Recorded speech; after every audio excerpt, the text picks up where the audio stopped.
Tensions in the Asia-Pacific region flared anew following a rare naval maneuver that has drawn a sharp rebuke from Beijing.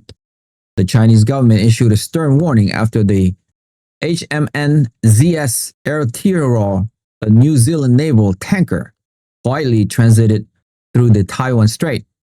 This passage marks a significant departure for the typically cautious diplomacy of Wellington and risks stirring up trouble in one of the most volatile flashpoints in the world. As the vessel made its journey, units from the People's Liberation Army shadowed the ship, monitoring its course closely, while New Zealand authorities insist that the transit was conducted entirely in accordance with international law and freedom of navigation principles. Chinese officials interpreted the move as a dangerous signal to separatist forces in Taiwan.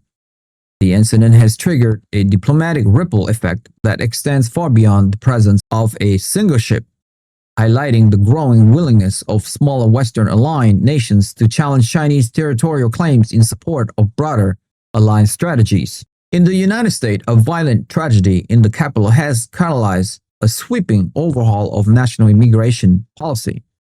A shooting incident near the White House resulted in the death of West Virginia National Guard member Sarah Beckstrom and left Staff Sergeant Andrew Wolf in critical condition with life-threatening injuries.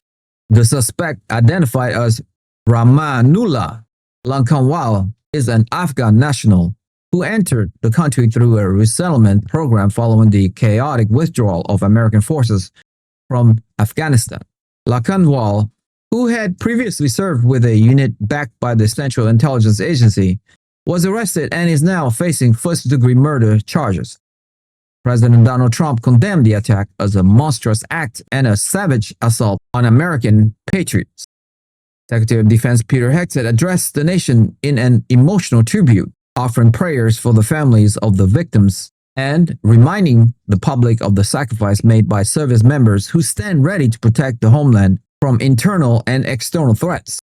The fallout from the Washington shooting has prompted the Trump administration to announce an immediate and historic shutdown of key segments of the American immigration system. President Trump declared a suspension of migration from what he termed third world countries, directly linking the policy shift to the failure of vetting procedure during the previous administration. In a move that has stunned humanitarian organizations and foreign government, the State Department has paused all visa applications for Afghan nationals, leaving thousands who aid the American war effort in bureaucratic limbo.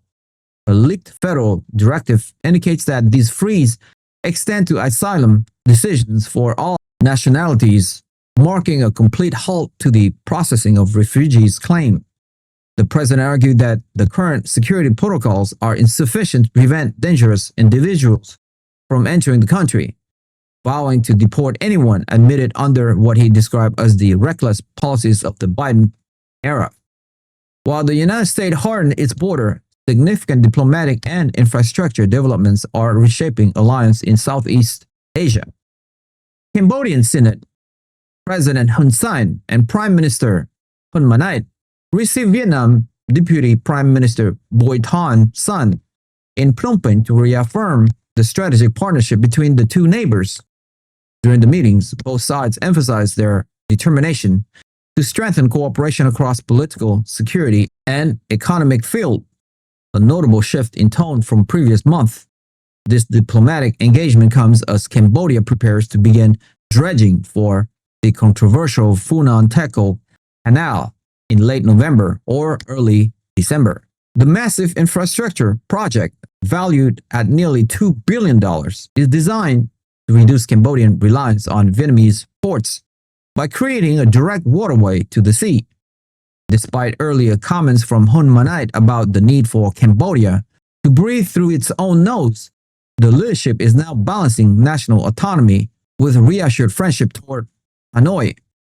The construction of the Funan Techo Canal is also attracting major international investment, further integrating Cambodia into the economic orbit of China. The Shanghai International Port Group has announced plans to invest in building a shipyard along the new canal, a move that solidifies Beijing's role in the development of Cambodian logistics.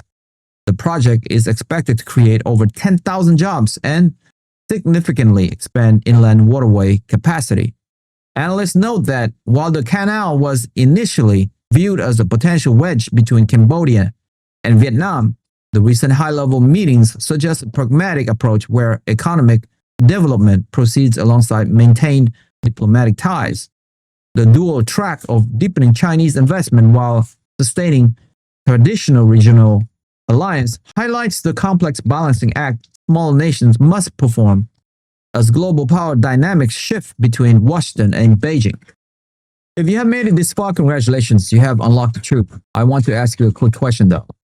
As the Trump administration enacts a total freeze on asylum and migration from specific regions following the tragic death of a National Guard soldier, do you view this as a necessary measure to protect national security and restore order to the border?